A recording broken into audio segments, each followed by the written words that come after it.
नगर परिषद और नगर पंचायतों के जो चुनाव हुए, ऐसे लगभग 288 ठिकानों पे चुनाव हुए थे और उनके नतीजे परसों आए और 288 में से 215 सीटों पर महायुति के नगराध्यक्ष चुन करके आए हैं। मतलब लगभग 2/3 जो जीत है वो महायुति के हिस्से में आई और महायुति को यह जीत तब मिली है जब हम तीनों पार्टियों के जो कार्यकर्ता और नेता अलग अलग लड़ रहे थे, हमारे उम्मीदवार एक दूसरे के खिलाफ थे। तब भी जिस प्रकार से मुख्यमंत्री श्री देवेंद्र जी फडणवीस के नेतृत्व में और हमारे नेता श्री एकनाथ शिंदे जी उप मुख्यमंत्री और दूसरे उप मुख्यमंत्री श्री अजीत दादा पवार जी, उनके नेतृत्व में जिस प्रकार महाराष्ट्र में सरकार काम कर रही है, उस काम को लेकर के एक बहुत बड़ा मुझे लगता है कि एक प्रतिसाद, एक रिस्पांस ऐसा महाराष्ट्र के मतदाताओं ने हमको दिया। महाराष्ट्र के मतदाताओं ने महायुति को जो सीटें दी और जिस प्रकार का स्ट्राइक रेट हमारा रहा वो एक जबरदस्त है और इसका जितना भी जश्न मनाया जाए कम होगा। भारतीय जनता पार्टी निर्विवाद तौर पर 1 नंबर की पार्टी चुन करके आई है, लेकिन दूसरे नंबर की पार्टी चुन करके हम आए हैं जिसके पास लगभग 53 हमारे चुनाव चिन्ह पे चुने हुए लोग हैं। इसके अलावा भी कुछ हमारे पास नगराध्यक्ष हैं और कांग्रेस को एक थोड़ी सी सफलता मिली है, 25 सीटें आई हैं। लेकिन सबसे दुर्भाग्यपूर्ण स्थिति उबाठा की है जो 5वें नंबर की पार्टी बन गई है। स्ट्राइक रेट में अगर देखा जाए तो 63% अगर बीजेपी के पास है तो 55% यानी एग्जैक्टली 54.9% हमारा स्ट्राइक रेट है, जबकि यूपीटी का स्ट्राइक रेट सिर्फ और सिर्फ 18.5% है। यह सब तब हो रहा है जब ठाणे, कोंकण और मराठवाड़ा जो अनडिवाइडेड शिवसेना का एक बहुत बड़ा गढ़ माना जाता था, उस गढ़ में उबाठा पूरी तरह से साफ हो गई है और वहां अगर किसी के प्रति वहां के मतदाताओं ने और शिवसैनिकों ने विश्वास जताया है तो वह विश्वास श्री एकनाथ शिंदे जी के नेतृत्व में शिवसेना के अंदर दिखाया। मतलब यह हुआ कि हम अलग अलग लड़के भी, क्योंकि पहले ये कहा करते थे विधानसभा चुनाव के बाद इन्होंने कहा था कि ये बीजेपी के साथ लड़े थे इसलिए इनको इतनी बड़ी सफलता मिल गई। इस चुनाव में हम चूंकि अलग अलग लड़े, बावजूद इसके जिस प्रकार से हमारे नगराध्यक्ष चुन के आते हैं और जिस प्रकार से हमारी पार्टी दूसरे नंबर पर पहुंचती है, यह स्पष्ट है कि महाराष्ट्र के मराठी समाज ने, मराठी लोगों ने, उन्होंने अपने मन से एकनाथ शिंदे जी के हवाले शिवसेना कर दी है। एकनाथ शिंदे जी के नेतृत्व की शिवसेना जो है वही असली शिवसेना है, ऐसा महाराष्ट्र के मतदाताओं ने स्पष्ट एक जनादेश दिया हुआ है। यह जनादेश देने के पीछे सबसे बड़ा कारण यह था कि जिस तरीके से उद्धव ठाकरे जी ने शिवसेना प्रमुख बाला साहब ठाकरे जी के विचारों के साथ गद्दारी की, कांग्रेस से हाथ मिलाकर के हिंदुत्व छोड़ा और उसके बाद चंद जिहादी मुस्लिम वोटों के लिए जिस प्रकार से वो दिन रात समझौते करते हैं, उसको महाराष्ट्र के ग्रामीण क्षेत्रों के मराठी मतदाताओं ने पूरी तरह से नकार दिया है। अब मुझे लगता है कि इस विषय पर किसी प्रकार का विवाद नहीं होना चाहिए कि महाराष्ट्र में असली शिवसेना कौन है। श्री एकनाथ शिंदे जी, बाला साहब ठाकरे जी की जो विचारधारा है, ज्वलंत हिंदुत्व और मराठी अस्मिता की जो विचारधारा है, उसके सही वारिस श्री एकनाथ शिंदे जी हैं। यह मैं नहीं कह रहा हूं, आप नहीं कह रहे हैं, महाराष्ट्र के ग्रामीण क्षेत्र के मतदाताओं ने स्पष्ट ऐसा संदेश दिया, स्पष्ट ऐसा जनादेश दिया है। तो मुझे लगता है कि अब इस विवाद पर ज्यादा बातें नहीं होनी चाहिए। रह गई बात इस जीत की, तो जीत के जश्न में हम खुश हैं और अपना उत्सव मना रहे हैं, लेकिन हमें किसी भी तरीके से किसी गुमान में, किसी अहंकार में नहीं आना है, क्योंकि अब हमारे सामने एक दूसरी बड़ी चुनौती है और वह है मुंबई महानगर पालिका का चुनाव और इसके साथ साथ पूरे महाराष्ट्र में लगभग 29 महानगर पालिकाओं के चुनाव। पहली बार ऐसा चुनाव होगा जिसमें शिवसेना का नेतृत्व एकनाथ शिंदे जी करेंगे। इससे पहले उद्धव जी ठाकरे करते थे, बाला साहब भी करते थे, लेकिन पहली बार शिवसेना का नेतृत्व पूरे महाराष्ट्र में जीतने के बाद मुंबई महानगर पालिका, ठाणे महानगर पालिका, कल्याण डोंबिवली महानगर पालिका, नवी मुंबई महानगर पालिका, पालघर वाले क्षेत्र में वसई विरार महानगर पालिका या फिर पूरे महाराष्ट्र का ले ले, तो एकनाथ शिंदे जी के नेतृत्व में जो आस्था, जो विश्वास महाराष्ट्र के मतदाताओं ने दिखाया है, वह विश्वास इन महानगर पालिकाओं के चुनाव में भी दिखाया जाएगा, ऐसी हम उम्मीद करते हैं। दिलचस्प बात यह है कि अभी तक नगर परिषद और नगर पंचायत के चुनाव हम अलग अलग लड़े थे, जबकि ये 29 के 29 चुनाव बहुत एक आध जगह छोड़ दें और कुछ एक अपवाद छोड़ दें तो हम सब मिल करके लड़ने जा रहे हैं। मतलब आने वाले दिनों में महाविकास आघाड़ी और उबाठा के लिए बड़ी चुनौती बनकर के हम लोग खड़े रहेंगे। मुंबई में 2.5 वर्षों 2022 के बाद से महानगर पालिका चुनाव नहीं हुए और लिटरली 2022 के बाद से मुंबई महानगर पालिका महाराष्ट्र सरकार चला रही। 2.5 वर्षों तक श्री एकनाथ शिंदे जी महाराष्ट्र के मुख्यमंत्री थे तब, और अब श्री फडणवीस जी महाराष्ट्र के मुख्यमंत्री हैं तब। लगभग 4 वर्षों में अगर देखा जाए तो मुंबई में महानगर पालिका का कामकाज हमने चलाया और मुंबई के लोगों को पिछले 25 वर्षों में जो उबाठा ने या उद्धव ठाकरे ने जो महानगर पालिका चलाई, उस कामकाज और इस कामकाज में फर्क साफ साफ दिख रहा है। पहला और सबसे बड़ा फर्क रस्तों के विकास पर। मुंबई के जो अंतर्गत रस्ते हैं उसको कंक्रीट किया जाए, यह शिंदे साहब का विजन था और उसका नतीजा यह हुआ कि 1224 किलोमीटर रास्ते, मुंबई के जो अंतर्गत रास्ते हैं, इंटरनल रोड्स हैं, उनका कंक्रीटीकरण हो गया। लगभग 800 किलोमीटर रास्तों का कंक्रीटीकरण चालू है। उसका नतीजा यह हुआ कि पिछले मॉनसून में बाकी महाराष्ट्र के अलग अलग इलाकों में आपके पॉटहोल दिखे होंगे, लेकिन मुंबई जो हर बारिश में पॉटहोल से संघर्ष करता था, मुंबईकर संघर्ष करते थे, उनके बाइक गिर जाते थे, उनकी गाड़ियां गिर जाती थी, बच्चे गिर जाते थे। इस बार मुंबई में पॉटहोल नहीं दिखे। यह मुंबई के रस्तों के कंक्रीटीकरण का सबसे बड़ा नतीजा। दूसरा, इंफ्रास्ट्रक्चर डेवलपमेंट के मामले में मुंबई महाराष्ट्र सरकार ने पिछले 4 वर्षों में जबरदस्त काम किया। धर्मवीर स्वराज्य रक्षक छत्रपति संभाजी महाराज मुंबई किनारी रास्ता यानी कोस्टल रोड लगभग 10 -10.5 किलोमीटर तैयार, और ये ऑपरेशन में ऑलरेडी वहां पर गाड़ियां आती जाती रहती हैं। 2027 तक बांद्रा से लेकर वर्सोवा तक का जो कोस्टल रोड है हम कंप्लीट करने का लक्ष्य निर्धारित करके बैठे हैं और 2028 तक भाईंदर तक कोस्टल रोड जो किनारा रास्ता है हमारा वो कंप्लीट हो जाएगा। सबसे दिलचस्प बात यह है कि जिस दिन यह किनारा रास्ता कंप्लीट हो जाएगा तब आपका समय बचेगा, आपका ईंधन बचेगा, लेकिन साथ साथ जो कार्बन इमिशन होता है लगभग 55% कम हो जाएगी मुंबई में। यानी मुंबई में जो प्रदूषण एक बड़ा विषय है, उस प्रदूषण के ऊपर भी एक अच्छा खासा कंट्रोल और नियंत्रण हो सकता है। पीने के पानी के मामले में मैं निश्चित तौर पर बहुत गर्व से कहना चाहूंगा कि मुंबई में पिछले कुछ दिनों में पीने के पानी की सप्लाई को ठीक किया गया, फिर भी एक डिमांड और सप्लाई में गैप है। इस समय 3,950 मिलियन लीटर पानी सप्लाई हम करते हैं। आने वाले 5-7 वर्षों में मुंबई की पॉपुलेशन जिस तरह से बढ़ेगी उस हिसाब से लगभग 6,535 मिलियन लीटर पानी की आवश्यकता पड़ेगी। और इसे ध्यान में रखते हुए महाराष्ट्र सरकार ने पिछले 4 वर्षों में, जो 25 वर्ष में नहीं हो पाया, पिछले 4 वर्षों में इस तरह से अपने प्रोजेक्ट बनाए कि पानी सप्लाई के 3 मेजर प्रोजेक्ट ऑलमोस्ट कंप्लीट होने को है। एक गारगाई प्रोजेक्ट, पिंजाल प्रोजेक्ट और दमन गंगा पिंजाल नदी जोड़ प्रोजेक्ट है। और इन तीनों प्रोजेक्ट के कंप्लीट होते ही मुंबई में आने वाले 4-5 वर्षों में 2,899 मिलियन लीटर अतिरिक्त पानी का सप्लाई होगा, जिसकी वजह से मुंबई के लोगों को पीने के पानी का कोई संकट नहीं झेलना पड़ेगा। आखिरी बात जो सबसे महत्वपूर्ण है वह है मुंबई में न्यूयॉर्क, लंदन जैसे शहरों की तरह एक अपना सेंट्रल पार्क, एक भव्य सेंट्रल पार्क। तो मुंबई सेंट्रल पब्लिक पार्क, जिस समय शिंदे साहब चीफ मिनिस्टर थे तब यह विजन आया, तब यह कल्पना आई और तभी से इस पर काम हो रहा है। और आज हालात ये हैं कि कोस्टल रोड में से लगभग 175 एकड़ और महालक्ष्मी रेस कोर्स का 120 एकड़ जमीन लेकर कुल 295 एकड़ जमीन पर मुंबई सेंट्रल पब्लिक पार्क बनाने का काम शुरू हुआ है। और बहुत जल्दी मुंबई पूरी दुनिया के जो मेट्रोपॉलिटन सिटीज हैं जहां पर बड़े बड़े पार्क होते हैं, जो कि मुंबई के पास नहीं था, शायद हिंदुस्तान में कहीं नहीं आज, तो ऐसे में पूरे हिंदुस्तान में एक लगभग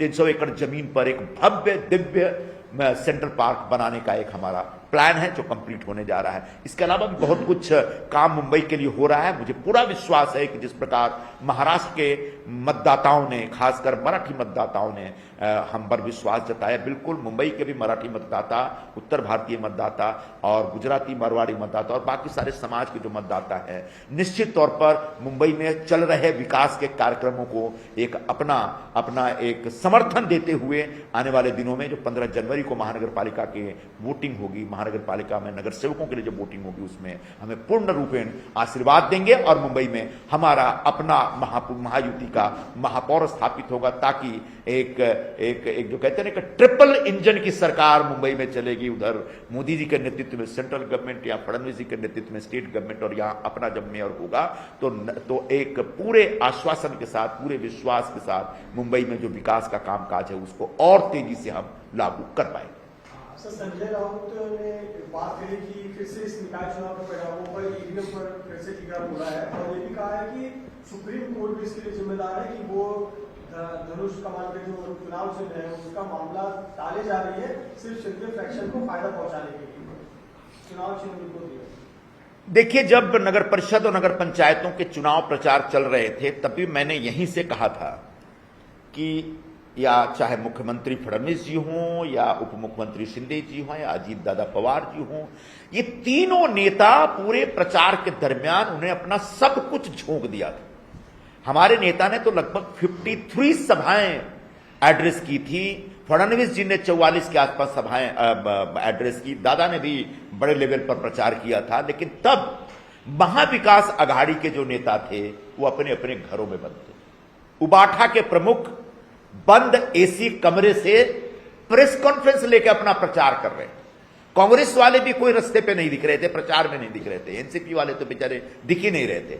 तो ऐसे में तभी हमने कहा था कि ये बुरी तरह हारेंगे और महायुति को जबरदस्त विक्ट्री मिलेगी, और जब हम जीत जाएंगे और जब ये हार जाएंगे तब सबसे पहला आरोप लगाएंगे कि ईवीएम में घोटाला।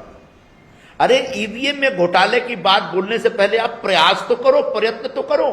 आप तो चुनाव जीतने की मेहनत ही नहीं करते। कल संजय राउत कह रहे थे कि बड़े पैमाने पर पैसा खर्चा किया गया, एक आंकड़ा भी दिया उन्होंने। मैं चुनौती देता हूं कि वो साबित करे कि इतना पैसा खर्चा हुआ। जो मन में आता है कोई आंकड़ा फेंक देते।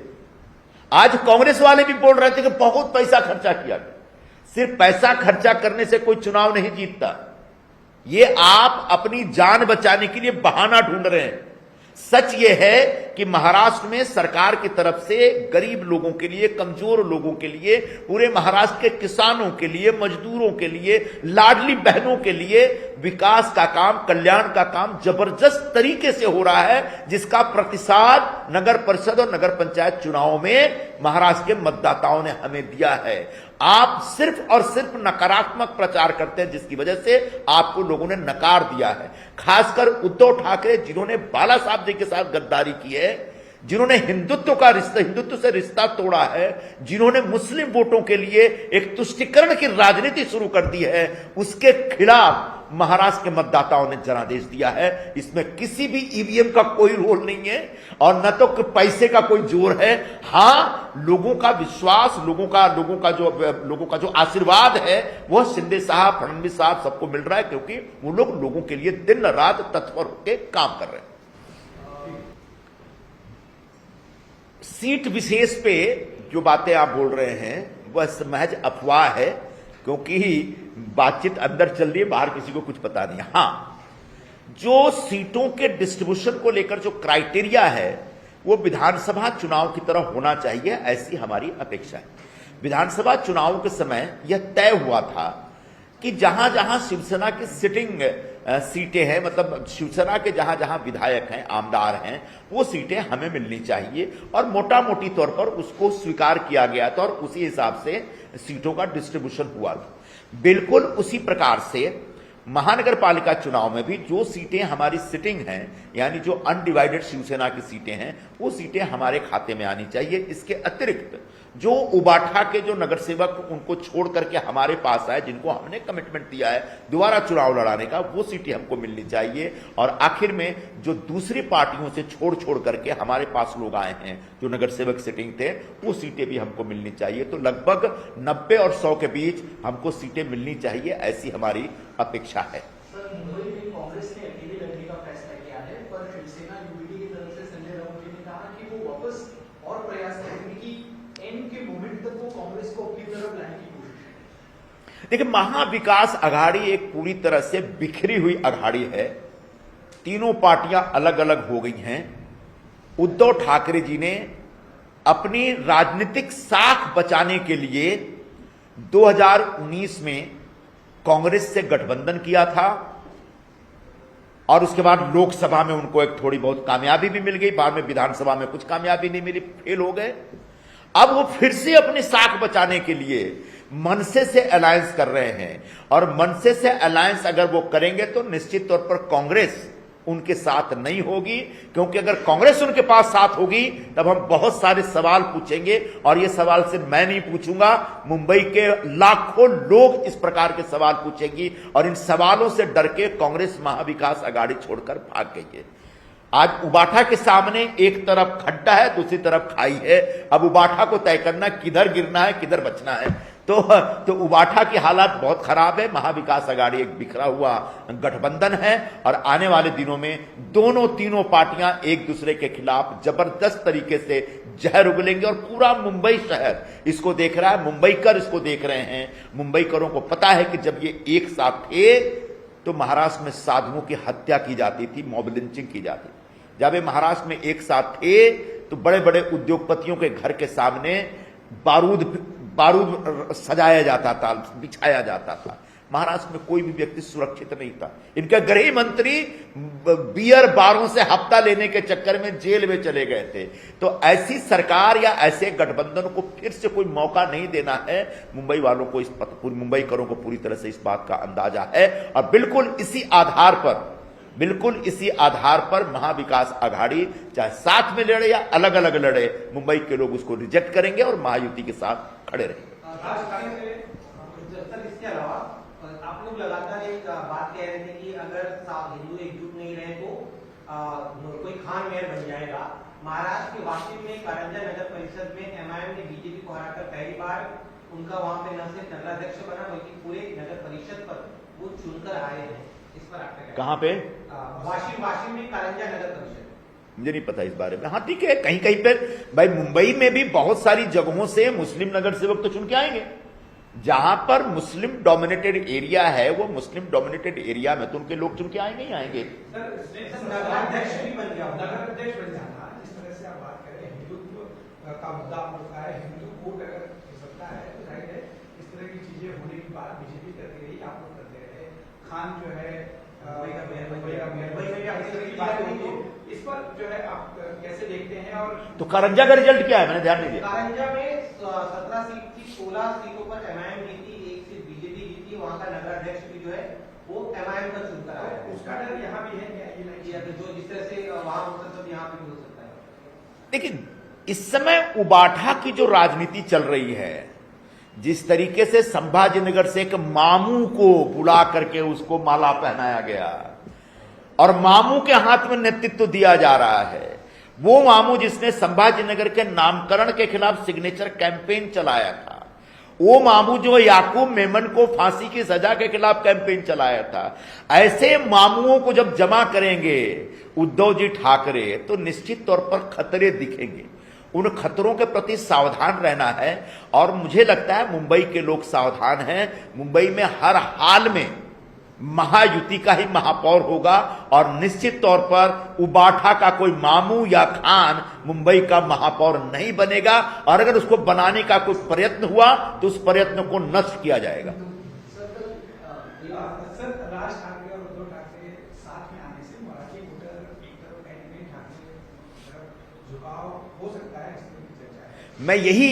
मैंने आज की प्रेस कॉन्फ्रेंस की शुरुआत में इसी बात पर जोर दिया कि आप कहते हैं कि मराठी समाज के मन में ये दोनों ठाकरे बंधु के प्रति ज्यादा प्रेम है और ये हम पर भारी पड़ सकते हैं, लेकिन नगर परिषद और नगर पंचायतों के चुनाव में स्पष्ट दिखा है कि मराठी मानुस ने, मराठी समाज ने, मराठी मानस ने, मराठी मन ने अगर किसी के प्रति पूरा विश्वास जताया है तो वो श्री एकनाथ शिंदे जी के प्रति जताया है, क्योंकि शिवसेना का बुनियादी जो वोट है वो मराठी भाषिकों का वोट है। और इस चुनाव में उबाठा सामने थी, मनसे वाले भी लड़े थे, हम भी लड़े थे, लेकिन जिस तरीके से हम नंबर 2 के पोजीशन पर आए और जिस तरीके से हमें जबरदस्त सफलता मिली, उससे साफ साफ दिखता है कि महाराष्ट्र का जो मराठी भाषिक समाज और जो शिवसैनिक है वो बाला साहब का सही वारिस एकनाथ शिंदे जी को मानता है। और उसी प्रकार से मुंबई का भी जो मराठी भाषिक समाज है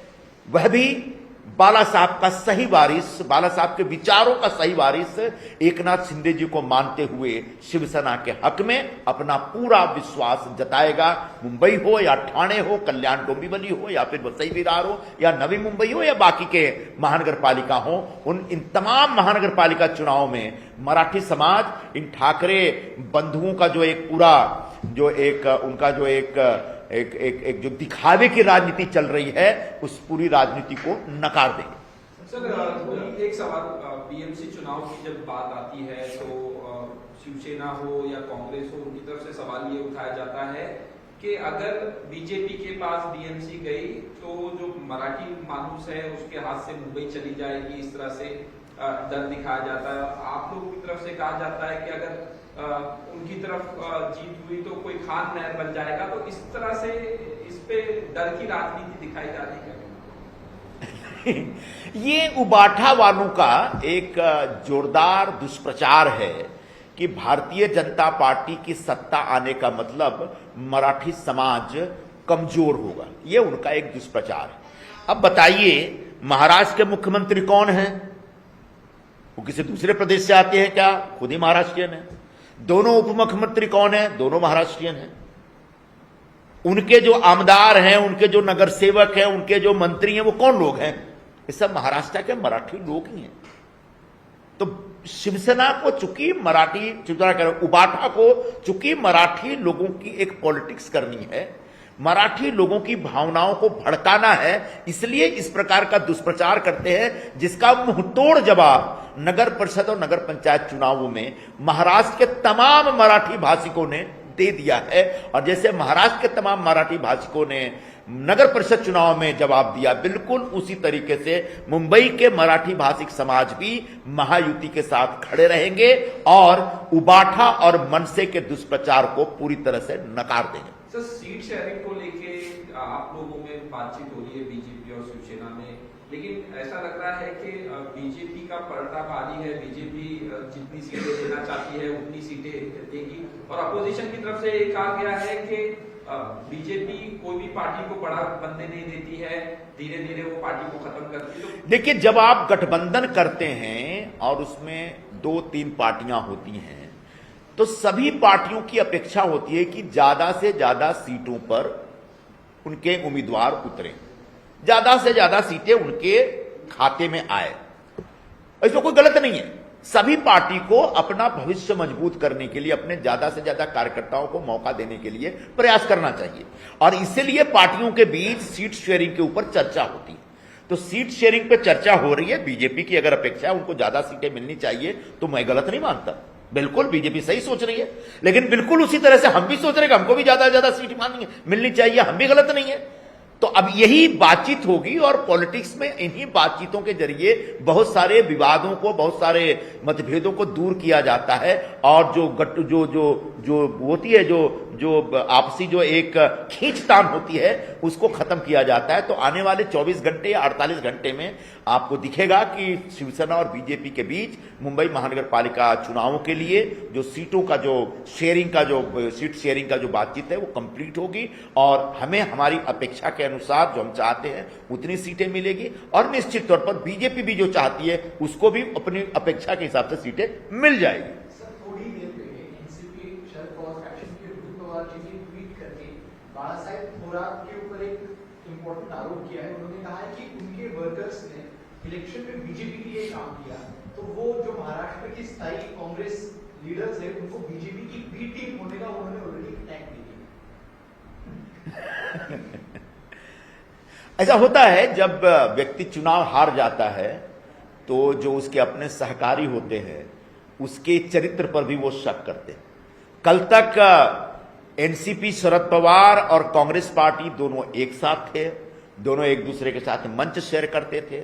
आज जब चुनाव हार गए तो एक दूसरे के ऊपर आरोप लगा रहे हैं, एक दूसरे के ऊपर कीचड़ उछाल रहे हैं। आने वाले दिनों में अभी और एक दूसरे पर कीचड़ उछालेंगे, और यह सब पूरे महाराष्ट्र के मतदाता साफ साफ देखेंगे और उसके बाद उनको समझ में आ जाएगा कि काम करने वाले लोगों का भला करने वाले कौन लोग हैं और आपस में सिर्फ उटव्वल करने वाले कौन लोग हैं। तो जो भी आपने पवार साहब का नाम लिया, उनने जो बातें कही है उसमें बहुत ज्यादा व्यक्तिगत तौर पर मैं कोई टिप्पणी नहीं करना चाहता हूं, लेकिन ये तीनों पार्टियां एक दूसरे के ऊपर इतनी ज्यादा कीचड़ उछालेंगी कि आने वाले महानगरपालिका चुनाव में जो इनकी बची कुची साख है वो भी नष्ट हो जाएगी।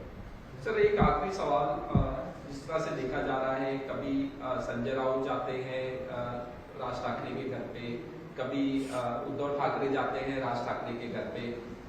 देखा गया है कि राज ठाकरे सिर्फ एक ही बार मातोश्री आए, उद्धव ठाकरे से मिले, लेकिन शिवसेना यूबीटी की तरफ से नेता जा रहे हैं, राज ठाकरे के घर पे जा रहे हैं, मिल रहे हैं। तो क्या राज ठाकरे को सीट शेयरिंग के लिए कुछ जो पेश फंस रहा है उस तरह से कन्विंस कर, ये तो उनका अंदरूनी मामला है, मैं इस पे कुछ नहीं कह सकता।